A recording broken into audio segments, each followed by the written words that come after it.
Welcome po sa hindi masyadong late after service fellowship. Episode 31. Hey! Oh my gosh, Hey. 31st episode. Wala na po yung guest. As promised ng last video, joke lang. As promised. Pero hindi po namin alam ano po nangyari sa kanya. Hindi po siya nagpaalam. Wala po siya pasabi. Hindi po namin alam kung saan siya pupunta. So, ako po si Brother Michael. Po si Brother God. Ako po si Brother John. At nandito po kami ulit para po pag-usapan and at the same time matuto po sa nakalipas, mali word. Kanina after ng aming worship service and hopefully po makatulong po kami, makapag-share kami ng aming mga naintindihan at ng mga bagay na sinabi po na Panginoon. So bago po tayo mag-start, tayo po manalangin. Ama namin nasa langit, minsan pa po Ama, kami po nagpapakumbaba sa iyong harapan. Sa oras nito Ama, kami lumalapit sa iyo. Naway patuloy na sa aming pagtitipon. Walang ibang maluwalhati kundi ang pangalan mo lamang. Aming Ama na nasa langit, patnubayan mo po kami ng iyong banal na Espiritu Santo.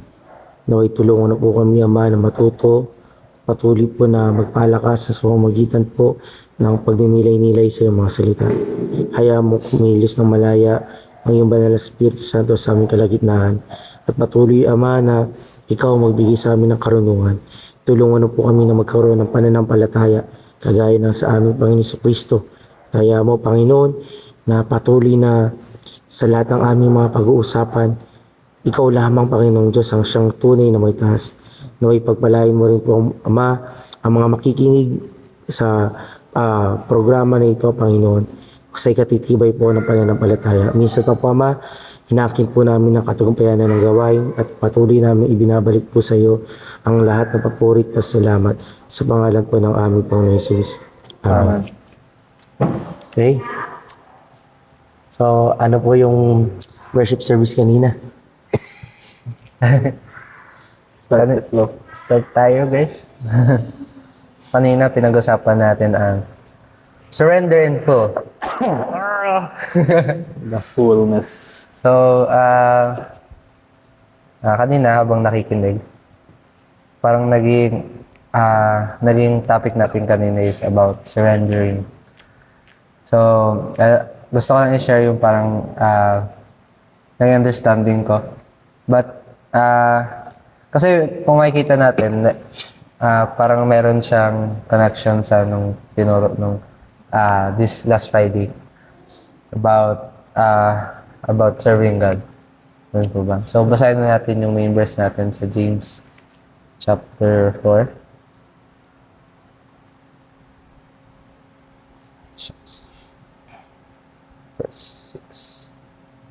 Verse 6 hanggang 8, sabi dito. Ngunit siya ay nagbibigay ng lalong biyaya. Kaya sinasabi ng kasulatan, ang Diyos ay sumasampalataya sa mga palalo. Datapwat nagbibigay ng biyaya sa mga mapagpakumbaba. Pasakop nga kayo sa Diyos, datapwat magsilangsang kayo sa dyablo, at tatakas siya sa inyo. Magsilapit kayo sa Diyos, at siya'y lalapit sa inyo.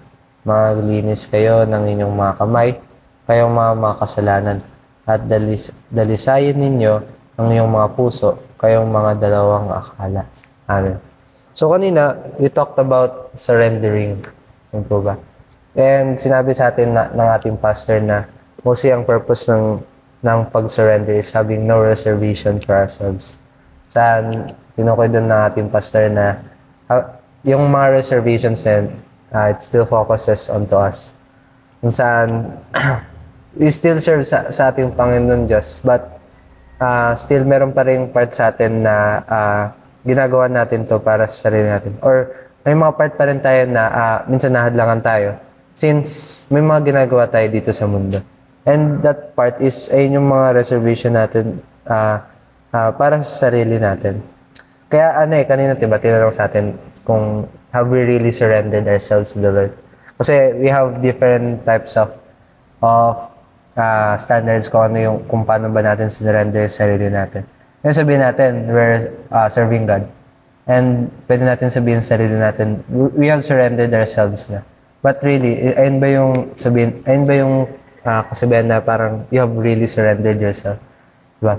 Kaya sinabi dun sa atin ng ating pastor, diba kanina na, what does surrender means? Diba? Kaya binigay niya sa atin yung how you are the master and I am your servant.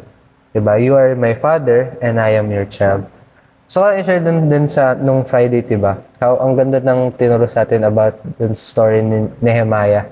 Kung saan intuition siya ng Panginoon na i-rebuild yung Jerusalem. Amen po ba?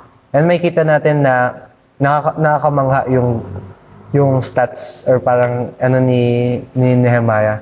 Kasi wala siyang alam sa pagiging builder. Or, diba? Kung baga yung alam niya lang is how to serve. Or yung parang tungkulin niya lang, gawain niya lang is to serve wine sa king. Diba? And nakita natin doon na si Nehemiah, napag-utusan siya na siya yung mag-rebuild doon sa Jerusalem. Diba? Kung makikita natin, napakahirap nun kasi not only na it's a big project, but knowing na yourself na hindi sa kakayanan mo, it's really scary na isugo ka ng Panginoon sa ganung bagay since wala kang alam. Parang parang pipilitin mo, kung doon ka sa sitwasyon na yon, 'di ba? Kung wala yung puso mo sa pag-serve katulad ni Nehemiah, 'di ba? Pwede tayong sabihin natin, pwede tayong mag-back out. Amen po ba? But may kita natin na si Nehemiah, he has that heart ng pag-serve sa ating Panginoon. 'Di ba? That's why kung makikita natin na sinurrender niya lahat sa Panginoon. Kaya kumbaga makikita natin na grabe yung suporta sa kanya ng Panginoon na hindi niya lang siya yung kailangang gumalaw pero tinulungan siya ng ating Panginoon. Diba? Kaya tinuro sa atin na it's really about our hearts Diba? Kaya same I think sa pag-surrender ganun din Parang kailangan natin i-check yung heart natin kung really have we really surrendered ourselves. Andun na ba yung parang yung natin na Lord, I am your servant, Lord. I am your child. Diba? Kasi we are very boastful of what we do. And what we don't know that all things that we have, di natin alam na yung mga bagay na meron tayo is galing din sa ating Ama. Diba? Kaya really wala talaga tayong mapagyayabang Diba? Kumbaga, tayo na lang talaga yung nagmamatigas. Diba? Kaya sinabi doon, leave everything and follow Jesus. Diba? Even ourselves, we need to leave everything. Kaya sinabi doon, diba? Yung unang need natin sa pag-surrender is we need commitment. Kasi, iba talaga pag nag-serve ka. Parang gagawin mo lang yun kasi gusto mo. Diba? Kaya binigay sa atin yung sa Luke chapter 9.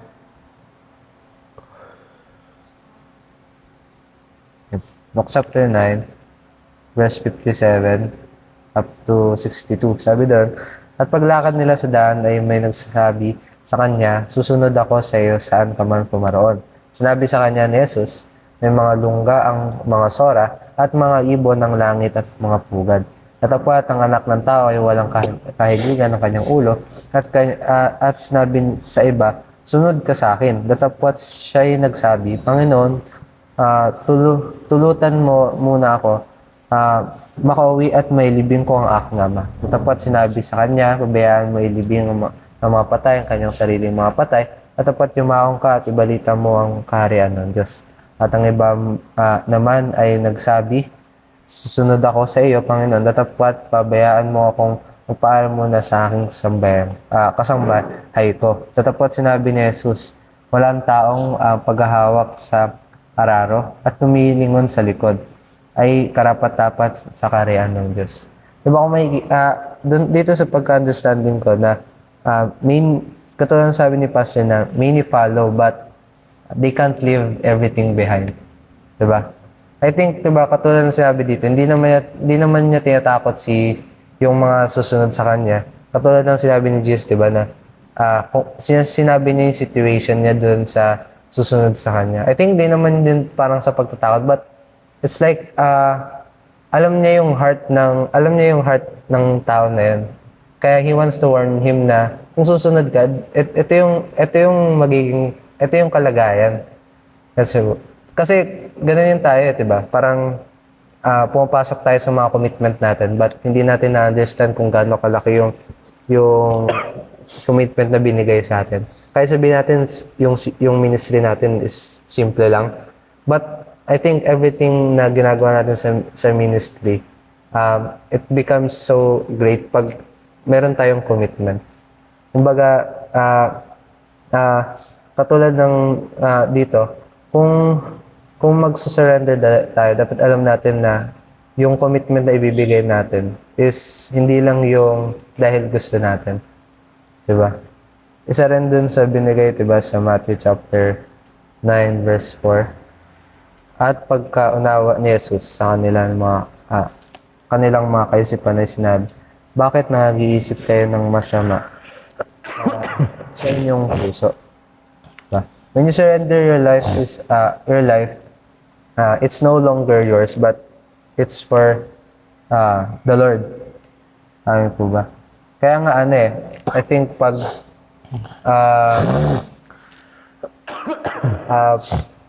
ayun yung sa atin marami tayong reservations. Kaya pag sumunod tayo sa Panginoon, minsan nahadlangan Parang kasi may mga ginagawa pa tayo dito Kaya minsan ang hirap din sumunod Once na pumasok ka sa ministry and may mga lakaran, diba? You will choose talaga It's either yourself or yung ministry na binigyan mo ng commitment sa Panginoon.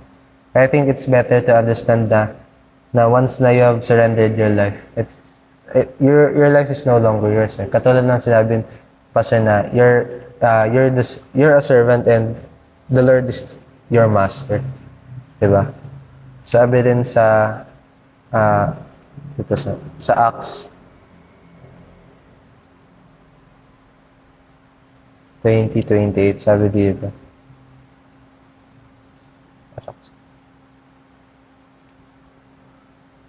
Ingatan ninyo ang inyong sarili at ang buong kawan na sa Kanya'y ginagawa kayo ng Espiritu Santo ng mga obispo upang pagkanin ninyo ang iglesia ng Panginoon na binili niya ng Kanyang sariling dugo.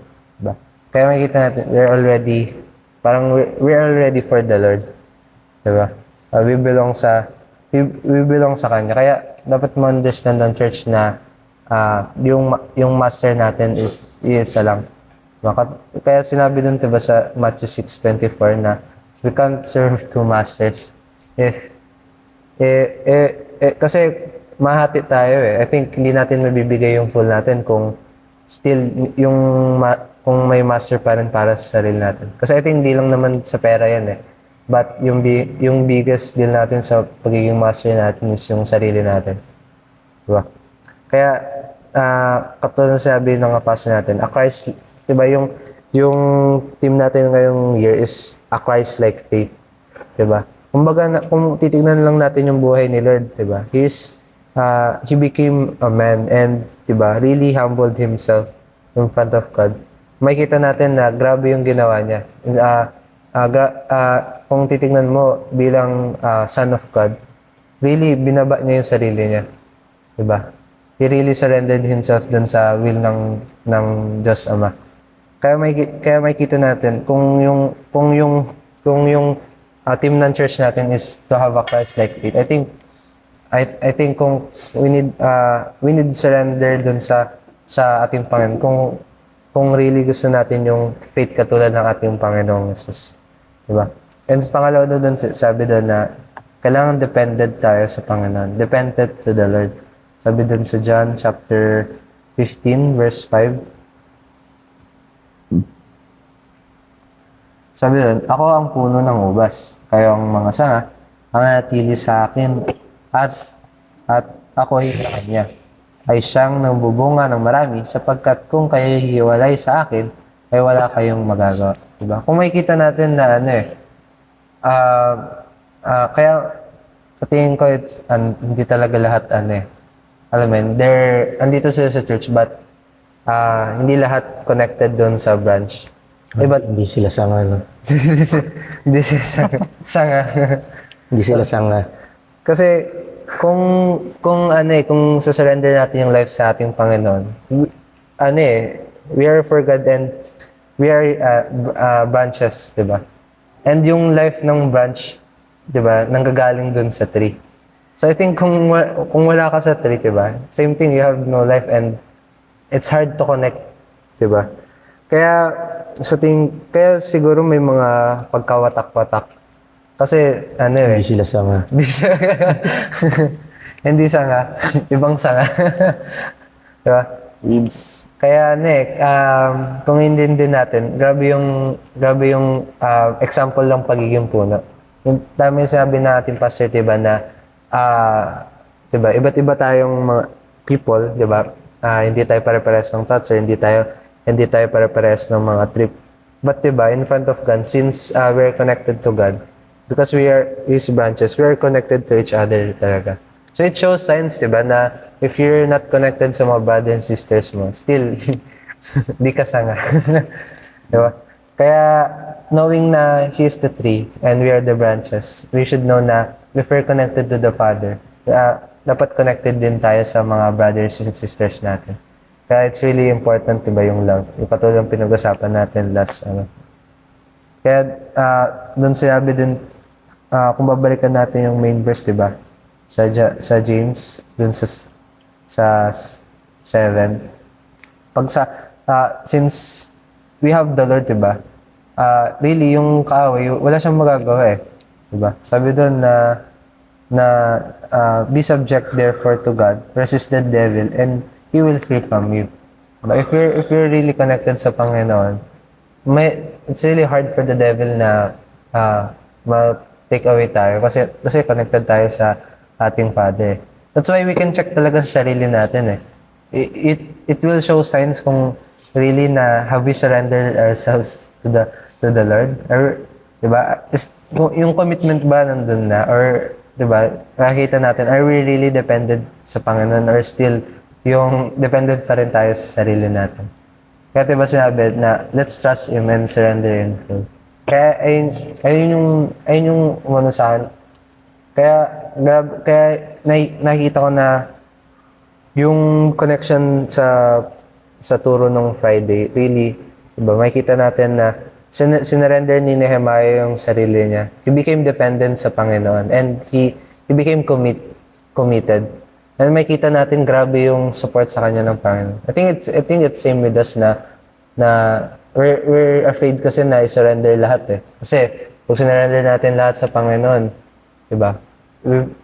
Grabe yung pag-iisip natin na paano natin provide yung sarili natin, or sabihin natin, diba, na parang paano yung kasiyahan natin, paano yung ano natin.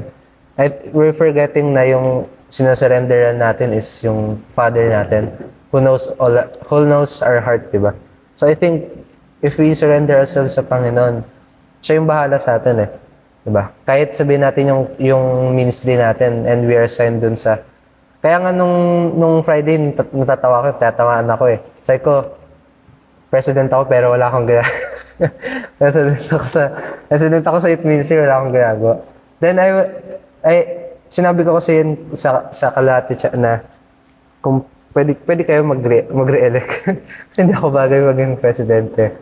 And nung tinuro nung Friday, I think it's wrong na just because you don't have the skills na you will give up kasi you're depending sa sarili mo pa rin. And really, I think ganun din nangyayari sa church now na still nagde-depend pa rin tayo sa sarili natin. Ibig sabihin, wala pa rin yung pagsasurrender natin. Kaya may times talaga na lakas ng doubtness natin eh. Pag may mga gawain, imbes na i-pursue natin yung mga gawain o yung mga gawain ng ministry natin, hindi pa rin natin mabitawan yung mga ginagawa natin since it will leave a negative impact para sa atin.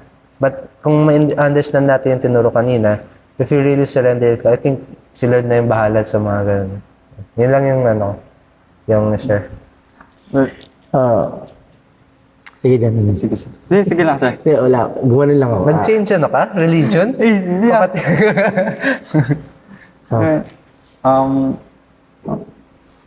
yung gagaling bago mag-start yung topic natin or yung deeper context sa surrender in full, di ba?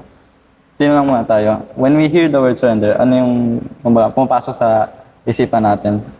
Kaya pag ano, pag ang daming sinamo ng kalaban. Hindi ka na makapag-turn. Surrender. Magbaog na ako. Kaya ibang surrender yun. Mga lasang surrender. Pag-bot prag ka sa Valorant, surrender lang. Parang yung same concept rin kasi minsan, di ba, natatakot tayo. Ito yung siguro one of the most things na naririnig ko, lalo na sa mga umalis ng siguro ng church nila. Kasi Sino yan? madaming and then siguro may nakausap din ng mga tao. Si Kuya din, may nakausap din, pinakwento niya sa akin. Pero yung iniisip kasi nila, hindi sila, parang worth it na mag-commit into the Lord. Ay, hindi yung siguro yung naalala yung family camp may lumaki sa atin si Kuya, di ba? Sino yan? Wala ko na, sige.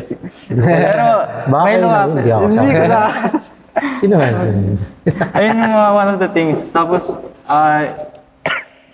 hindi lang si Kuya Edmond, pati na yun sa mga ibang tao na nakakilala ko, siguro. Sino pa? Mga kakilala din ni Kuya, ganyan. And most of them, umalis sila sa simbahan kasi may nagawa lang sila na sa tingin na tinatanggal sila sa, sa place na mag-serve into the Lord. Tinatanggal yung heart nila para mag-commit into the Lord. And dito nagkaroon, kaya hindi natin maintindihan or hindi tayo makakapag-commit din ng fully sa Panginoon. Kasi hindi natin naintindihan yung the meaning of surrender. Kasi usually pag sabi natin surrender, di ba? Mostly ang inilisip natin, malaking pagkawala. Di ba? Kasi binibitawan na lahat ng ng mga possessions mo, pati yung sarili mo, di ba? Gini-give up mo yung sarili mo. Whatever you're doing, bibitawan mo na and then i-surrender mo na fully yung kung kanino man ikaw magpapasurrender. And kasi dahil tingin ko dahil sa misconception na yan, iniisip natin that it goes same with the Lord. Well, siguro in some part, pero not entirely. Hindi siya, yes, iiwan natin na lahat, pero hindi siya yung, like total loss ng mga bagay. But actually, compare siya as a very great blessing to be able to surrender yourself in full. Kasi, una sa lahat, di mo na kailangan isipin ang sarili mo. Hindi yung mga, siyempre, kailangan kumain, siyempre, di ba? Kailangan ko kayo isip. Pero ang pinapoint out ko is, hindi mo na kailangan isipin yung mga, dati mong ginagawa or dati mong, siguro, dati mong situation. But you're just focusing on what you are doing right now, kung anong ginagawa mo for the Lord, or what kind of commitment na siniserve mo sa Panginoon. Kaya ina-ask din tayo ng second question. Do we live 100% righteous with the Lord, di ba? So, most of us dito, di ba, usually, hindi natin nabibigay yung best natin, di ba? I don't know, for some reason, kasi iba-iba din naman tayo ng dinadanas. Pero I'm sure na hindi lahat ng nag-worship dito or mga members ng church is 100% na pamuhay ng righteous with the Lord. And that goes with, dahil sa, iniisip pa rin natin ang mga bagay na, mga dati natin situation, katulad ng mga gustong sumunod sa Panginoon, diba? Sa verse na sa Luke, chapter 9, verse 57 to 62. Maraming nagsabi ng they will follow, but ang inuuna nila pa rin is yung nakalipas or the things na ginagawa nila. So sa ganun palang paraan, ang hirap na, nasabihin na nakapag-decide na sila mag-commit. Kasi if really nakapag-decide na sila mag-commit, sa una pa lang, diba? Ang sasabihin mo, yes, I will follow you, Lord, and that's it. Kasi nakapag-decide ka na, diba? You don't have to go back di ba? Kasi kung ako mapupunta sa pwesto ng Panginoon sa situation na yun, iisipin ko, hindi rin siguro fully na-accept pa ng puso nila. Kasi, of course, ang iniisip na lahat ng bagay, wala na, di ba? Kumbaga, hindi na nila magagawa yung mga bagay na gusto nila. And everything will be done according and unto the Lord. Whatever He will task us to do. Kasi, kino-compare din kasi ito sa binigay, diba? What does full surrender mean? You are my master and I am your servant, diba? At ang gawain doon ng servant is gawain ng mga alipin, which is from the master itself. Ang bawal sila, ayaw ko na deprive sila ng freedom nila kasi of course we are still able to do some things, pero yung naging main focus mo na kasi is everything that your master tells you to do, and ayun lang dapat, diba? Nothing else. You can't decide on your own kasi hindi ka na master ng sarili mo, but another master is living within you, diba? You identify not as yourself, but sinusuot mo dito si Kristo, diba? So, with that, sino ba dapat ang masunod? Ikaw or ang Kristo? Diba? Ang malalagay na dito ng master is Christ. That's why, sinabi ito, leave everything and follow Jesus. Kahit yung sarili mo, kailangan mo iwan, diba? And, pupunta tayo dito sa unang part, which is number 1, commitment. Ito yung one of the hardest din na gawin kasi kaya nga kanina. And then obviously dito din sa pamuhay ng mga Christians these days. Madami sabi magko-commit sila, but iba siguro yung pagkaintindi na sa commitment. Kaya na, every Sunday, ito na yung commitment ka. May mga ganong bagay, diba? Parang nagiging committed lang sila for short period of time. Tapos pag nasa labas na, ibang tao na, alam naman, tanggal mo na costume, di mo sa Christ, ako muna. Parang, ganun yung nagiging perception ng commitment na, di ba? And then, I think, kasi na inisip natin, ginagawa ko naman to para sa Panginoon, tumutugtog na. I think this is commitment. Tapos ayun, okay na, pwede natin gawin mga bagay na kahit anong gusto natin. Basta nagsaserve tayo sa Lord. We think that is commitment. Pero again, kung babalikan natin yung tinatanong, diba? Is that 100% righteous with the Lord, diba? Or 10%? Diba? Ayaw ng Lord, again, ayaw ng Lord ng hati or tira-tira. Ang gusto ng Lord is the full, the 100%, diba? The best. And dito, ang dami pumalpak. Even myself, diba? I admit. Kasi, of course, mahirap, especially if namumuhay tayo as ourselves. That's why I recommend din na every day, try to slowly put Christ in your life. Kasi I think naniniwala din ako sa isang bagay na if you continuously do the things na ginagawa mo, magiging habit siya diba? Parang ganun. Manner. Yung Reason. Sabi nila, pag ginagawa mo yung isang bagay continuously, magiging habit mo na siya. Ayun magiging habit. For 19 days, dapat, or more than, depende sa'yo kung hanggang kailan ka kakayanin para ma-form yung habit na yun. But, nakikita ko rin sarili ko yung sa self ko. Tinry ko rin every weekdays, tinatry ko rin iput yung sarili ko na dahil sa buong week, hindi ako makapaglagpas ng prayer. So, naging successful naman nung, diba? This, from Monday, nung last Monday, tapos hanggang ngayon. So, naka-attend ako ng full, wala akong na-miss na prayer. So, ganun, slowly, I'm still trying my best to put it na, in a way, ma-include ko yung... Tingnan natin sa February. Ayun yung problema. Kaya natin pag nagkapasok. So, update ko na lang kayo guys. Kaya nakakatakot kasi ang hirap, especially dito sa mundo, di ba? Ang dami ka lang isipin. That is why, if every time na you want to commit, huwag mo na isipin yung bagay na just focus on what you are doing right now. Ano pa? I think yung binamagad dito sa Matthew chapter 9 verse 4, why do you think evil in your heart, diba? in this way, kunya, may ginagawa tayong siguro pag serve natin yan, tumutugtog tayo. Pero sometimes, 'di ba, nagkakaroon tayo ng yung sa puso natin, ibang desires, 'di ba? So, imbes na nakakapaglaro dito, nagpa-practice. And then through that, I agree na sa sabi ni God na napag-hinder sa atin na makapaserve. Kasi kung tatanungin, hindi na siya nagiging hindi na siya nagiging pag-serve kasi ang pag-serve is, dapat iniisip ko lang is Christ, di ba? Just Christ and not everything else. Pero kung ang unahin natin dito, if we're serving and then we're thinking of something else, ang hirap, di natin masasabi siyang serving for the Lord. But you're just trying to deny that you're serving the Lord and may desires kang gusto pang i-attend rather than gawin tong mga kinds of serve para sa Panginoon. Gaya nga na sinabi ka kanina, it's not what we want but what the Lord wants from us, di ba? Sa Acts, titingnan natin sa Acts chapter 20.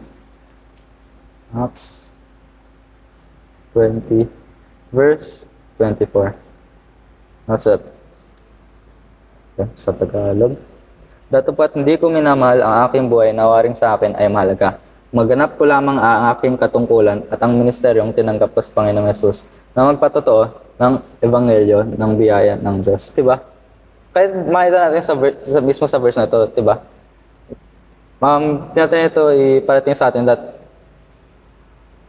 let's not love our, yung buhay na what we do for ourselves, but rather maganap lamang ang ating katungkulan. That's all, di ba? You don't have to think of anything else. Just have to follow and decide, di ba? Check yourself if kung 100% mo ba ito ginagawa, di ba? See, this also testifies the blessing na binigay or ipinamana sa atin ng Panginoon Diyos, di ba? Dami pa, di ba? Dito sa Philippians chapter 2, verse 21. Nasulat dito. Sapat pinagsisikap nila ang lahat ng sa kanilang sarili, hindi ang mga bagay ni Jesucristo. Makita rin natin dito. This is why it's very hard. It's very hard to follow kapag fully, di mo pa, ina-acknowledge yung ginagawa mo and you're just thinking na parang ginagawa mo lang side quest, diba? Imbes na gawin mong main quest, nagiging iba. Yung side quest mo, itong buhay mo sa labas, tapos yung side quest mo, itong pamumuhay din sa kaya ng team natin, diba? Christ-like faith, diba? How will you have a Christ-like faith if ang sentro pa rin natin ang ating mga sarili, diba? Kaya hindi din natin masasabi, kagaya ng katulad ng sinabi kagaya ng pastor, diba? Ang situation ng father and child. Matatawag mo ba yung sarili mo if hindi mo ginagawa yung inuutos ng tatay mo? Matatawag mo ba yung sarili mong anak? Diba? It's very hard kasi alam natin, diba? Buti na lang wala na ako tatay. Meron pa. Kaya, ang hirap, diba? Hindi mo matatawag yung sarili mong anak kasi we all know that a good son always follows his father. Diba? Really? Ayun sabi. Sabi. And then, Wala ako good son. check natin dito sa dependent to the Lord, diba? Ganyan sabi, we are His branches. Kung saan nilagay ni ating pastor na the church, diba? Ito yung parang vine, tapos tayo ang mga branches. Dito sa church na to, if you look at it, diba? Ito yung parang nagiging, sabi natin, headquarters natin or kung saan, kahit despite sabi ni God na different branches tayo, with this one body, we are all connected, diba? Which is the vine or which is Christ. And naisip ko rin na, I think may compare ko rin doon sa sa medyo okay lang siya, pero parang sa mga bulaklak, diba? Kasi minsan, nagsasarado yung mga bulaklak and then at sometimes nagbubukas din. Kung nasa labas tayo, diba? That is where dapat nagbubulong tayo, diba? Blooming with God's blessing. Kung saan natin pinapakita or tinatestify, gaya nga sinasabi sa verse, yung blessing na ibinigay sa atin ng Lord. And then we are all reunited together, di ba? Once na mag-start yung flower, di ba? Na dito tayo na nagiging one body of Christ, di ba? That we are not alone. That we should always maging independent na tayo sa Panginoon. Kasi there's nothing to depend on. Iniwan mo na lahat. Iniwan mo na mga bagay na sarili mo. And you have decided to just depend on our Lord, our new master, di ba? So, parang ayun na lang sa nasasabi ko sa akin sa natutunan ko about surrender. Surrender man. Siguro yung may dadagdag ko na lang is ano yun nga ano ba kasi ibig sabihin ng surrender doon? Kung naiintindihan natin yun, dapat hindi lang tayo, pati yung mga kasama natin sa church, dapat naiintindihan nila kung ano ba ibig sabihin ng surrender. Kasi kung titignan natin, di ba? Kung unawain natin mabuti,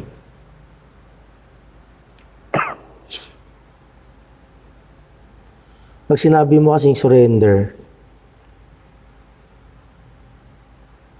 especially kung yung literal na meaning, di ba? Pag sinabi mo kasi surrender, it means ano ba? Sa inyo, ano bang pagkakaintindi nyo sa word na surrender? Kung surrender lang siguro, ayun, katulad ng sa mga teleserye, di ba? Pag may mga place na palibot, surrender na, di ba? Bitaw na lahat, surrender. Bibigay mo na yung sarili mo sa kanila. Ang ganun. So, kailan tutukan natin ng baril sila? Hindi. Sa ano lang, interpretation lang ng surrender sa mundong ito. Ikaw, brother God. Surrender? Ano sabihin surrender? Ayo. Game term ako eh. Parang ano eh.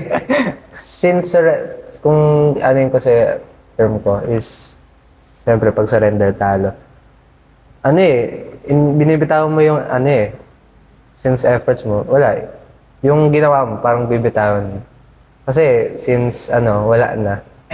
Diba? Parang pag surrender kasi, kaya nga diba pag nagsasurrender yung mga kalaban, auto-win na kayo. Kasi binatawan nila yung will nila para manalo. So I think din, ganun din sa'yo, pag we are surrendering in life. parang yun, binibitawan din natin yung life natin. Ang ganun. Kasi kung ako tatanungin nyo, pag sinabi mo kasing surrender, may battle involved eh. Oo, yun nga. Battle for dominance. Oo. And both side, ang goal nila, ma-dominate yung other side or yung kalaban. Diba? And kung ikaw, alam mo sa sarili mo na hindi nyo sila kaya for dominance or, for superiority, you will concede. You will call for surrender. It means, dinedeclare mo, it's a declaration eh. It's a declaration na hindi ko kaya. Ano? Malakas siya, hindi ko kaya. Kung yun ang term na gagamitin natin, siguro I think lahat ng mga sinabi natin tama. Diba? Pero yung surrender na I think yung surrender na tinutukoy sa atin kanina sa worship service, masabi ko, close.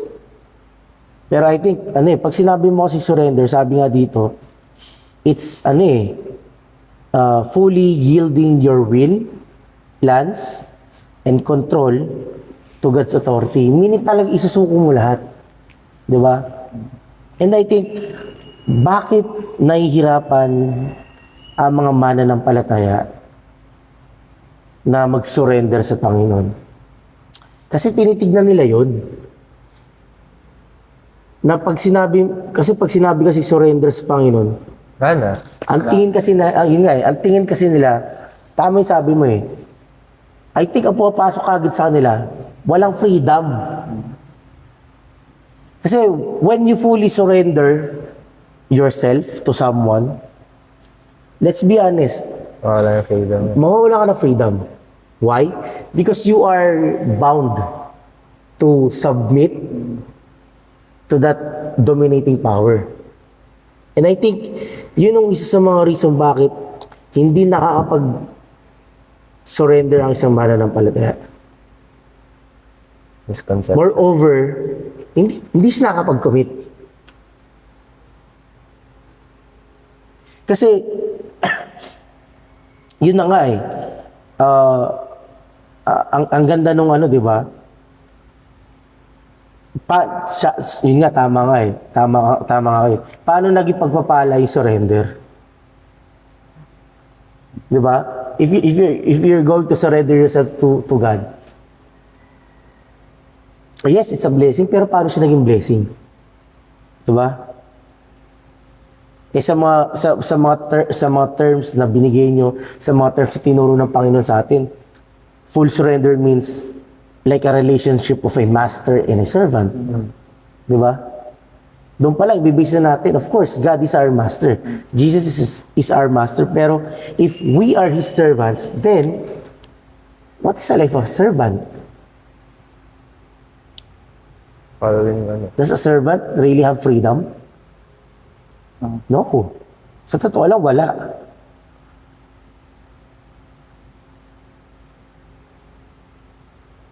Tapos yung isa pa example, the relationship between God as our Father and we as His children.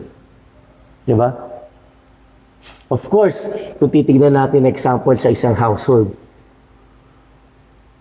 Sa isang household, sino ba dapat ang may otoridad? Tatay. Nanay. Tatay or we can say parents, tama? But sometimes, especially I think now, it's being reversed eh. So, Masakit po siyang katotohanan. Pero it's being reversed right now. Mas. Currently, in the household, may nagkaroon ng struggle for authority. Lumala, ang nangyari ngayon, children wants to have authority over their parents, which is wrong. Diba? Spoiled eh. Kaya hindi siya nagiging maganda. Why? Kasi ayaw ng mga anak yung surrender. Kaya nagre-rebelde. And I think we can see that in the history of the Israelites.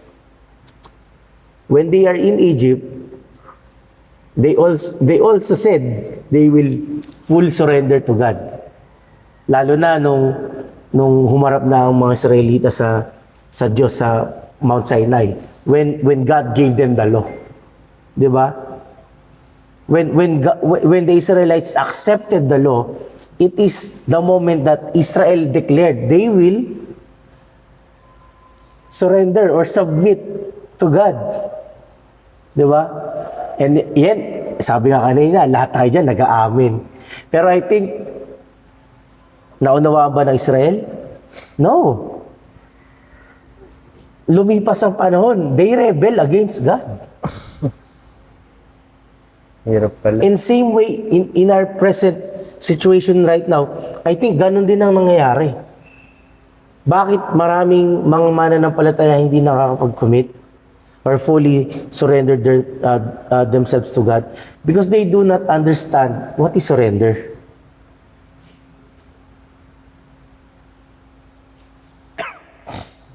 Kaya nga napakapalad natin kasi pinaunawa sa atin. Ano ba ibig sabihin ng surrender? Diba? Lalo na yung mga binigay ng Panginoon sa atin kanina. As a servant,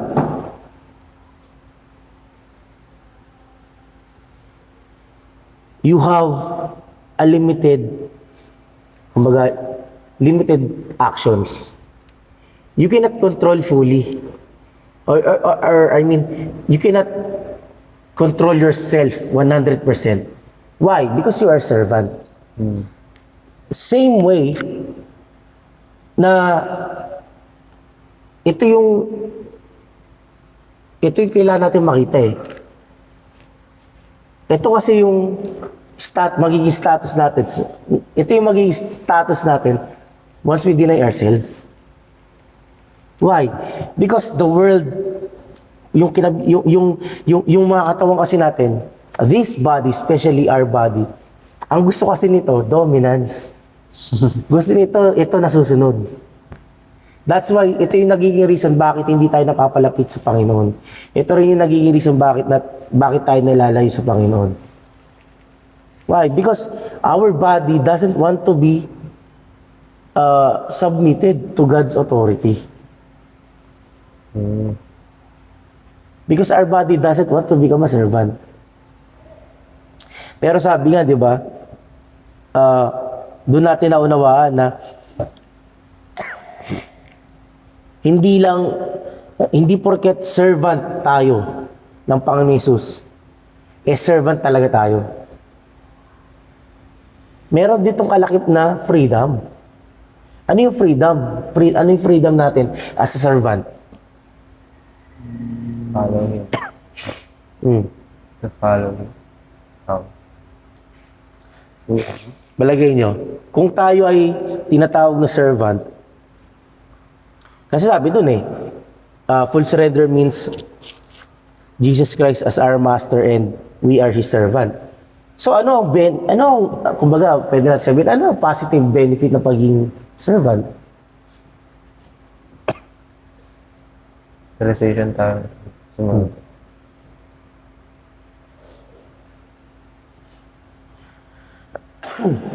Palagay nyo, ano positive? May sahod. May positive ba?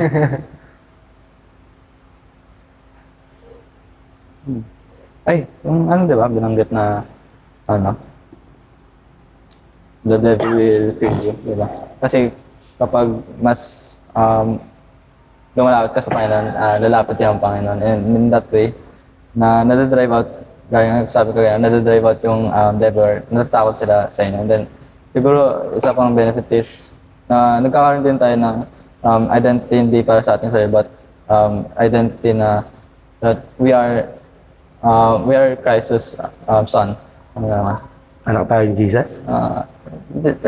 Kasi yung binanggit, diba, yung Ano? ano yung magiging katulad ng surrender na magiging father siya and then tayo magiging child. Parang identity.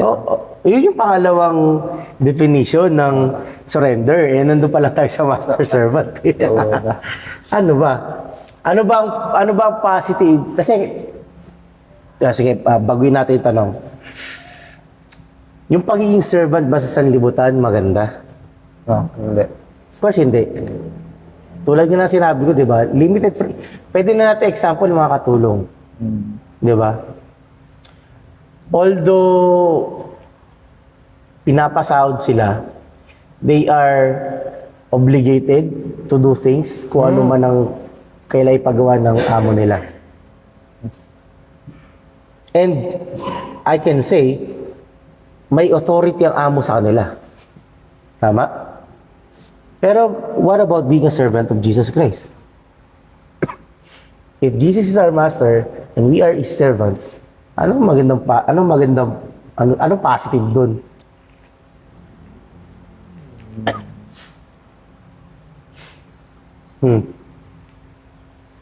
Ano ba yan? Paano tayo magpo-full surrender? Scam lang tayo. Diba? Okay. Ito yung benefit. Hindi tayo tinatawag ni Jesus Christ na servant. Anong tawag niya sa atin? Friend. Sabi sa John chapter 15, verse 14,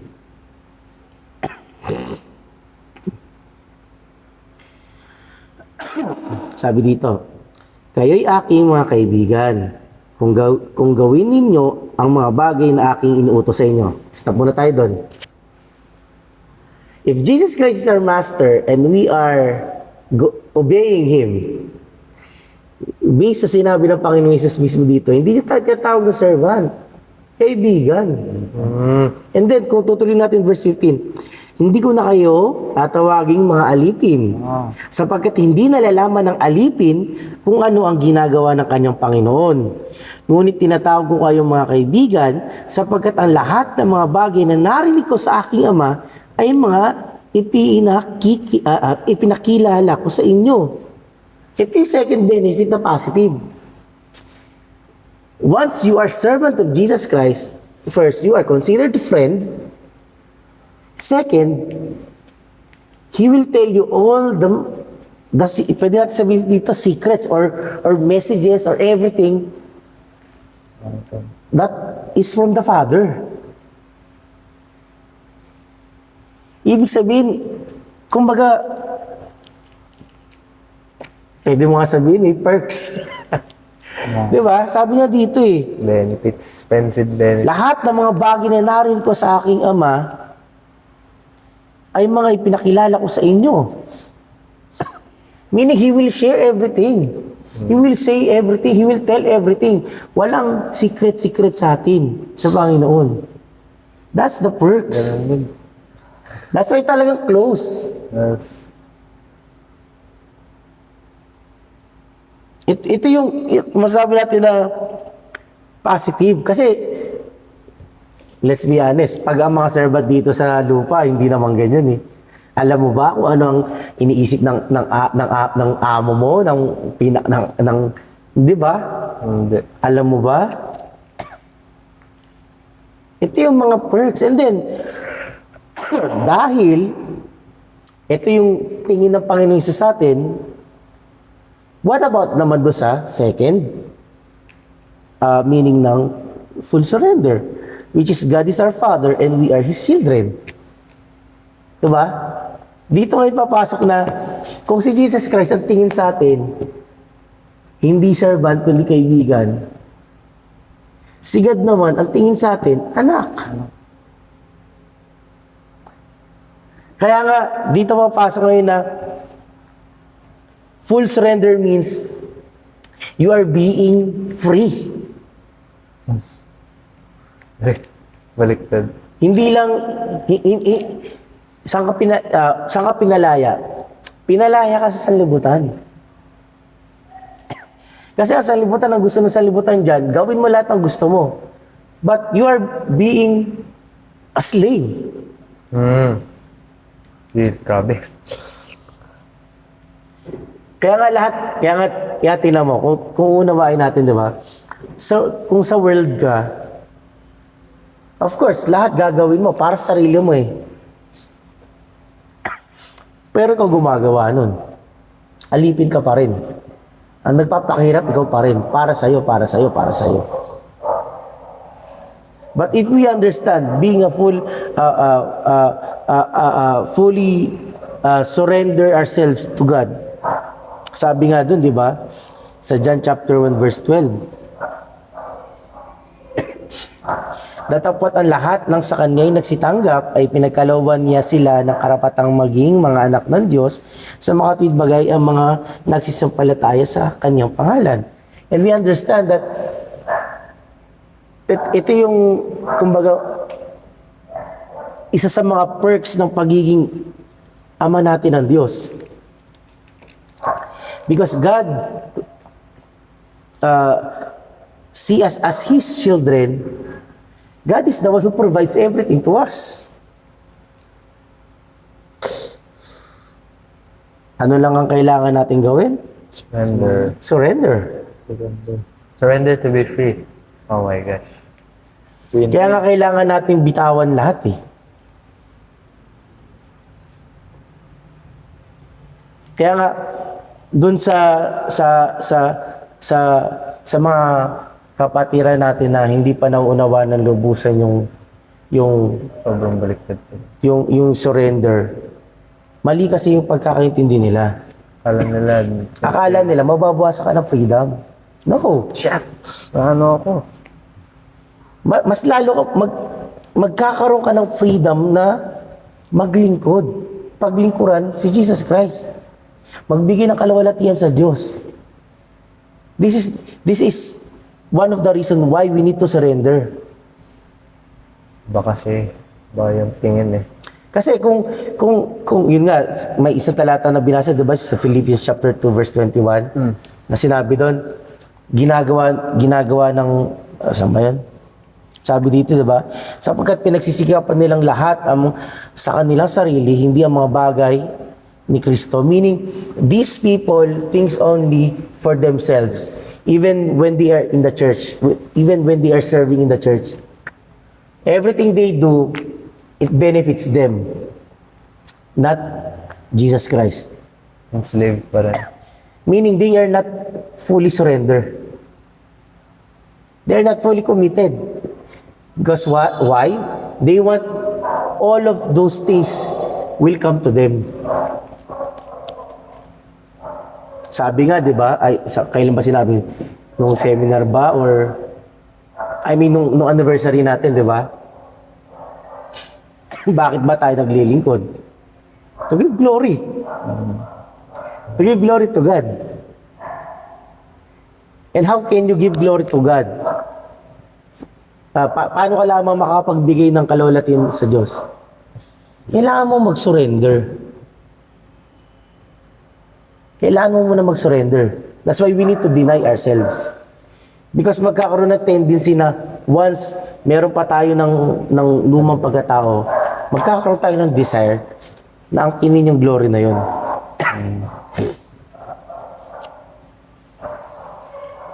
Sabi nga, di ba, may sinabi ata ang isa sa mga pastor natin, di ba? Dumating na ba yung instances na naglilingkod ka para sa Panginoon po, pero hindi ka napupurihan, hindi ka napapasalamatan. Di ba? Magpapatuloy ka ba? Di ba? Minsan may ganun na parang, alam mo yon, naglilingkod tayo sa Panginoon pero hindi nakikita ng ibang tao. Tapos malalaman mo, yung iba, uy, binabat, uy, ang galing mo naman, uy, tama yung ginagawa. Pero ikaw, hindi nakikita, magpapatuloy ka ba? Aray ko. It would have been enough. Di ba? Good have been enough. Kaya sometimes merong mga mananampalataya na sa umpisa, sabihin nila magkukumit na sila, pero mawawala. Why? Because sometimes they feel like that, na, ay, kasi parang hindi na-appreciate yung ginagawa ko. Malamang, kasi kanina ka ba naglilingkod? Sa Diyos. Ang Diyos lang ang nakakaalam. Ang Diyos lang nakakita. But if you are full of yourself, of course, magkakaroon ka ng desire na gusto mo, yung ginagawa mo, nakikita ng iba. And that is how you want to gain glory. Uy, napupurihan ka na. Uy, sipag naman ni ano. Delikado. Diba?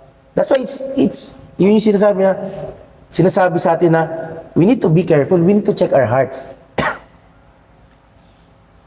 And, ang ganda nga, di ba? Once you fully surrender yourself, that is the only time you can call yourself a minister. Why? Ano ba ang definition ng minister?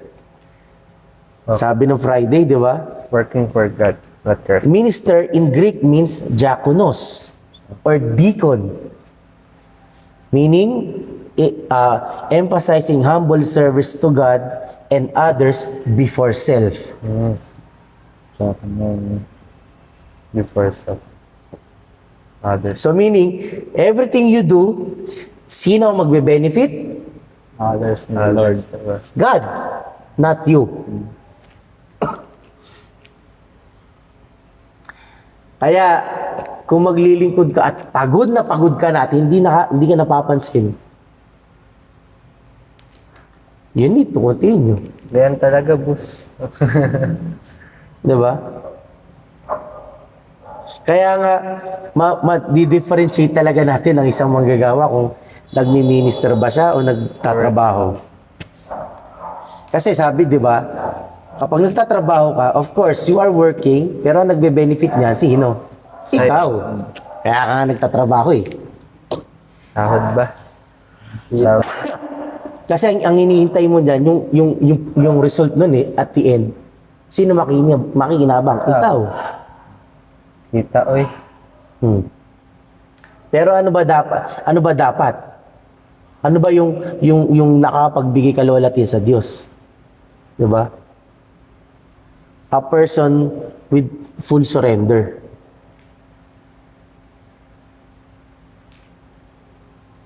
Kaya nga, ang unang bagay, di ba? Unang bagay na, yun nga, yung sinabi nyo, unang bagay na, na dapat taglay ng isang taong nag-full surrender is, number one, commitment. Ano ba ang commitment? Sabi doon, commitment is a state of quality or being dedicated to a cause. Ibig sabihin, dedicated ka doon sa gawain yun. At meron pa doon, sabi pa nga doon, dahil dedicated ka sa gawain na yun, it gives you restriction of some freedom of action. Kasi dedicated ka. Focus ka. Hindi yung Kaya nga, di ba? Nakakatawa na tinuturuan tayo ng Panginoon na, of course, ngayon, gusto mo talaga maglikod sa akin, you need to fully commit yourself. If you say you surrender yourself, you need to fully commit yourself. Kaya pag sinabi fully committed, talagang dito papasok na may restriction. Pero sino ba nagbibigay ng restriction na yun? Ang Diyos ba? Hindi. Ito yung nakakatawa. If you fully commit yourself, sino ang ano niya, kumbaga, para ba tamang word? Kung mag-fully commit ka sa Panginoon,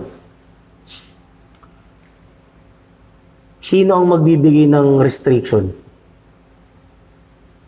Ikaw ba o ang Panginoon? Panginoon. Mali. Talaga? Ikaw.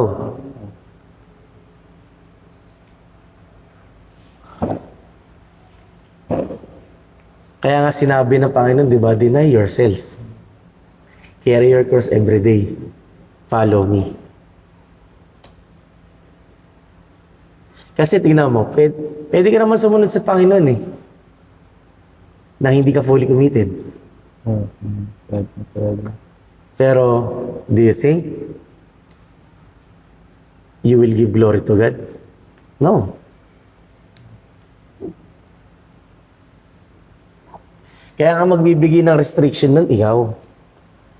That's why, doon papasok yung battle.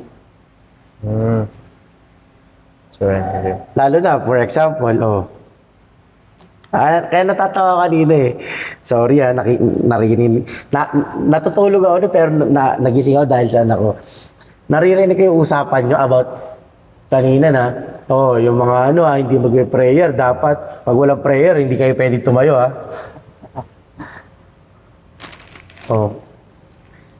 Di ba restriction yun? Tatanong ko sino nagbigay nun? Kayo, si Lord? Kami. Wala pa ako nabasa o wala pa akong narinig sa mga pastor natin na sabi ng Panginoon, pag hindi ka nakapag-prayer, huwag kang tatayo. Wala pa. Pero bakit may restriction na gano'n? Palagay niyo, bakit kaya nagsabi ng gano'n restriction? For discipline. Of course, to discipline ourselves. Why? Because we need to live spiritually.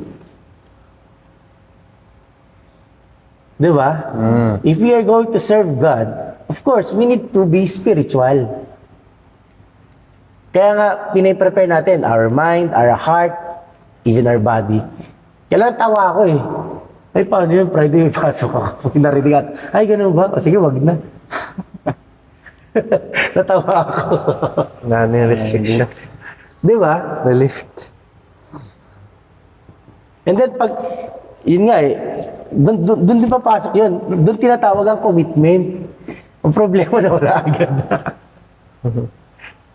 And then, kanina, narinig ko na naman. Sabi, may nag-request.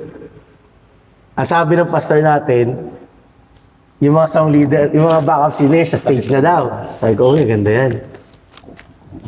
Nasaan Ang na. problema, ang dami atang kinabahan kasi may narinig ako, pwede po ba may hawak kami cellphone? Nagsama. Alam niyo ba, nung narinig ko yun, unang sumagi kagad sa isipan ko, distraction. Why? Kasi ang pangit na magpupuri ka sa Panginoon, may hawak ka cellphone.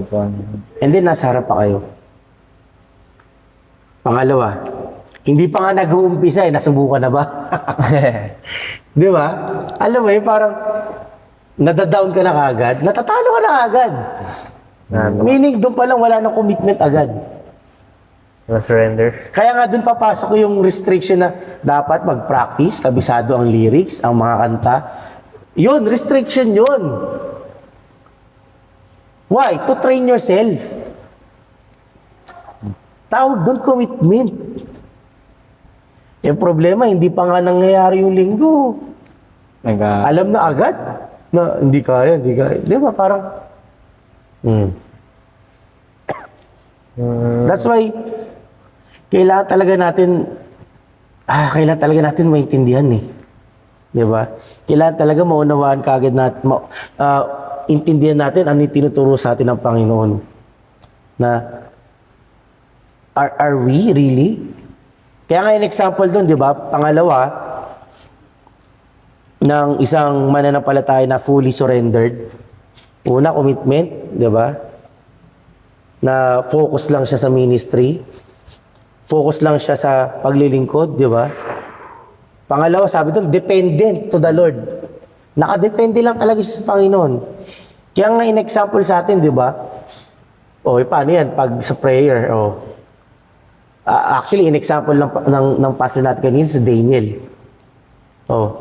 Nung pinagbawal ang prayer, siya tuloy-tuloy pa rin nagpe-prayer. Why? Kasi fully dependent siya sa Panginoon. Hindi siya mahadlangan. Kahit schedule man yan.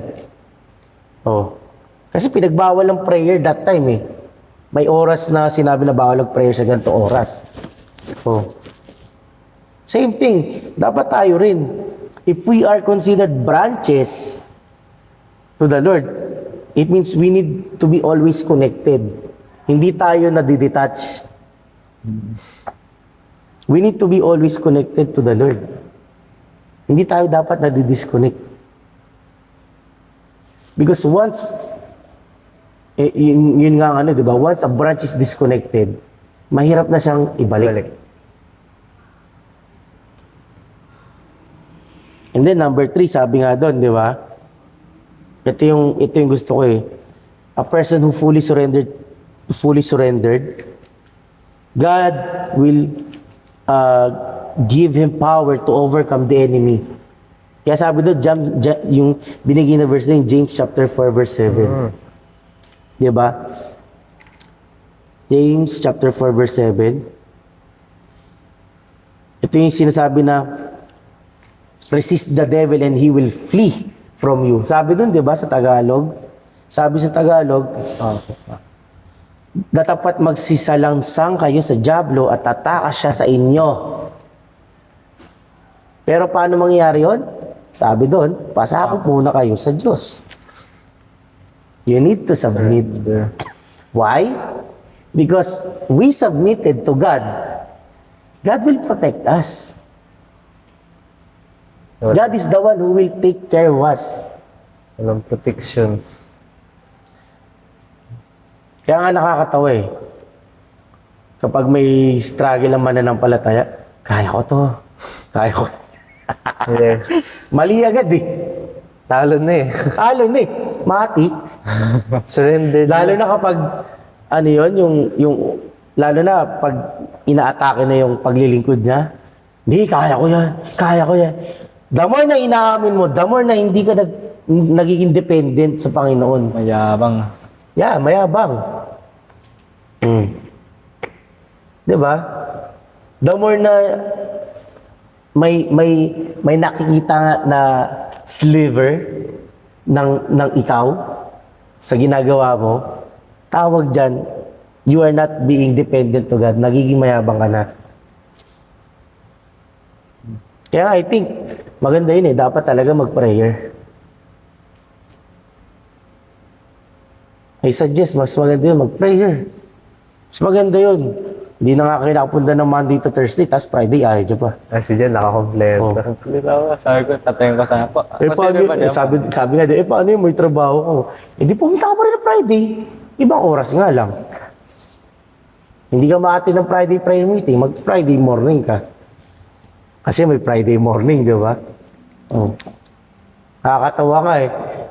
May narinig pa ako, paano ba natin malalaman pag nag-prayer? Sabi ko sa akin, gumawa kayo ng attendance card. Oh. Gusto nyo pala ng ganyan, ng ano eh. Oh. Para malaman nyo. Hindi naman masama yun eh. Hindi mo naman titignan doon na, ay, itong, ano, nakita mo yung card, ay, ito, nag-prayer to. Ah, okay. Pwede ito maglingkod. Ito, nagpalista lang to. Diba? Nagbalista. Kasi alam na, ang alam natin dyan, ang pwede lang natin tignan yan, siya at ang Panginoon pa rin na nakakalam yan kung talagang nag-prayer siya o hindi. Amen. And I think prayer is also a sign of fully surrender. Why? Kaya ka nga nag-pray kasi wala kang ibang inaasahan. Kundi yan just lang. Kaya kung hindi ka nag-pray, hindi ka pa surrender. Nilalaban Diba? mo pa rin, boss. Talo ka na eh. O, diba? Kaya ang ganda eh, diba? Now, we understand. We are called to minister. This is what ministering is. This is what God wants to our church. To become a ministering church. Yung working. Diba? Hindi lang working church. Kung talagang a ministry. Ibig sabihin, dedicated to give glory to God. Yun lang. Hindi sa atin, hindi sa iba, kundi ang Diyos lang. Kaya maganda nga na maayos tayo na ngayon tinuruan tayo ng Panginoon. You need to fully surrender before you minister. Before you become part of a ministry, you need to fully check yourself. Do you surrender? Diba? Dito ngayon maintindihan na natin, o nga, no, Lord, no?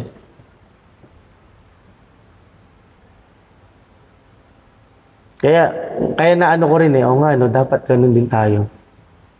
Tama nga. Hindi naman sa hinahadlangan natin sila maglingkod. Pero dapat maunawaan nila bakit sila maglilingkod. Diba? Maraming, sabi nga no Friday, ang laki-laki ng field, konti lang yung mga workers, yung mga ministers. Why? Kasi hindi nila naiintindihan. Hindi nila naiintindihan bakit kailangan mo mag-surrender. Bakit kailangan mo mag-fully surrender. Diba? Hanggang ngayon, naiintindihan ba nilang commitment? Hanggang ngayon ba, naiintindihan na ba natin ang pagiging dependent kay Lord? Kasi minsan, dyan lumalabas. Diba? Once na hindi nakikita natin sa sarili natin na hindi pa tayo nag-fully commit, once na hindi pa tayo fully dependent kay Lord, once na sarili pa rin natin yung ginagamit natin para mapagtagumpayanan ang kaaway, sign yun na hindi pa tayo fully surrendered. Pero sabi nga ng pastor natin, don't you worry. Come back. Oh. Diba? Kaya kahit ako yun din yung pinapanalangin ko ngayon na, o nga, no, Lord, dapat nagli-minister ako sa'yo. Hindi ako nagtatrabaho. Dapat naglilingkod talaga. Na hindi ako. Ikaw lang, ikaw. Kaya nga, ganun din ako ngayon. Pinagpipray ko na, okay, waiting. Sinabi ng Panginoon, ito yung mga gagawin ko. For now, I will do it for... Ito muna gagawin ko. Di ba? Hindi ko kailangan pangunahan. Kasi kung alam na ng Panginoon na ready na yung heart ko, I think He will, di ba? Oh. He will tell me to do other things pa. Kaya nga yun yung kailangan nating maging goal this year. Of course, ang theme natin, Christ-like faith, which is ganun din yun eh. Jesus Christ fully surrendered. Kaya nga kung unawain natin, di ba, kung naintindihan natin, kung nabasa nyo na, may mga times na sinasabi ng Panginoon, no, hindi pa ako pinapapunta dyan, hindi ko ba oras. Why? Because He's waiting. Sheesh. Pag sinabi ng Espiritu Santo na pumunta siya doon pa lang siya pupunta. Kaya nga yung mga sinasabi niya, ang mga pinapasabi ng ng Ama. 'Di ba? Ganon din ang mangyayari sa atin. Ay, If we fully surrender. mamadali ang mga tao. 'Di ba? Hindi tayo kailangan mauna sa Panginoon. Kailangan na hintayin natin mangusap ang Panginoon sa atin. Mangungusap ang Panginoon sa atin pag we decided na talaga na fully surrender. 'Di ba? Ready na. Kaya nawa, maayos talaga mula sa mga ministry ng church natin, especially sa youth ministry. 'Di ba? Sayang, youth ministry pa naman. 'Di ba? So ibig sabihin yan, dapat pag inintindi natin yung word na youth ministry, meaning yan, ministering youths. Or youths that ministers. 'Di ba? Mga kabataang naglilingkod.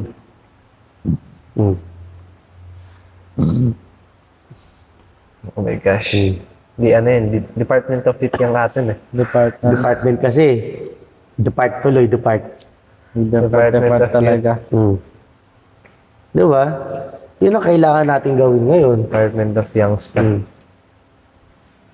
Kaya nga, may chance pa rin. Kasi, nilog ng Panginoon na ganito yung maging message niya sa atin to understand, fully surrender. Pwede pa. Di ba? Pag naunawaan na natin yan, that is the time we can call ourselves ministers. Kaya ako, hindi naman sa pag-ano, pero pag may meeting ng mga workers, umaatid ako, pero I never consider myself as worker. Lagi kong pinapaalala sa sarili ko, Michael, you are a servant. And as a servant, ginagawa mo lamang ang trabaho ng isang servant. Meaning, kung anong ipag-utos ng Panginoon, yun ang gagawin ko. Sabihin mo na parang, ano tawag doon? Really? Paano mo hindi ka inutusan ng Panginoon? Wala. Kasi servant ka. You need to obey. Wala pa akong nakita yung alipin na Nagluto na lang bigla eh. naglutong bigla na para sa amo.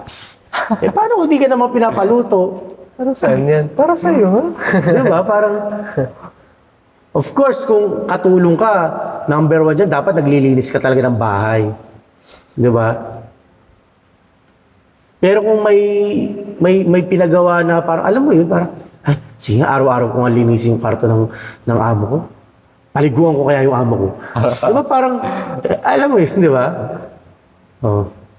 Diba? Same thing, as a servant of Jesus Christ, we need to wait until Jesus Christ tell us something to do. At alam ko may sasabihin siya. Chill ka lang, boss. Di ba? Hindi natin kailangan mauna. Hinihintay lang talaga ng Panginoon na fully committed na tayong mag-surrender. Pasok ng pasok. Walang shotgun. Oo, di ba? Kaya nawa po sa mga nakikinig po sa program, yun po yung i-pursue po natin. If we want to have a Christ-like faith, first, we need to really check ourselves if ready na po tayong mag-surrender. We need to have a heart which is fully committed to surrender. Kasi yun eh. Yun ang hinahanap ng Panginoon eh. Lalo nang in-example na, yung isa susunod sa Panginoon pero may magpapaalam pa, ganyan-ganyan, di ba? Yung isa naghahanap pa ng matitirhan. Pero hindi. Once you say, you committed to the Lord, wala ka, yun nga eh, wala ka na pakialam sa sarili mo. Kaya Maghihintay ka na lang kung ano ipapagawa sa'yo ni Lord. Basta susunod ka lang sa Kanya. And I think, yun yung nais ng Panginoon sa atin. Diba? Kaya, nawa po, na-bless po kayo sa episode po namin ngayon. Bilang pagtatapos po, samahan niyo po kaming manalangin. Sige, Brother Jan, lead mo po yung prayer natin. Tayo po naman. Ang ngayon sa mga patuloy ko mga nagpapasat na sa mga araw ito, mga patuloy ko mga gagawin mga patuloy ko mga Ama, patuloy ko mga buksan ang aming puso mga isipan mga sa mga itong mga gawain. Pati na niyo mga sa inyong mga sama. Tulungan niyo kami mga maging maunawa mga inyong mga seta. Maging tagapagsunod ito mga dahil mga inyong sinabi na kami ay maging mga kaibigan sa mga tao na sumusunod sa kanyang salita ma. Patuloy din po kami gabayan at mga nakikinig sa oras na ito ma. Tulungan niyo din po sila buksan ka na po sa isipan at patuloy para sa kanila yung banal na spirito patuloy niyo kami palalahanan sa aming mga salita na kami ay yung servant at kung ang ama sa kaya ng pag-experience sa amin na kami ay yung anak na at ikaw ang aming tatay ama. Patuloy kami mga gabayan in Jesus' name we pray. Amen. Magandang gabi. Magandang gabi tuloy. Magandang hapon po. God bless.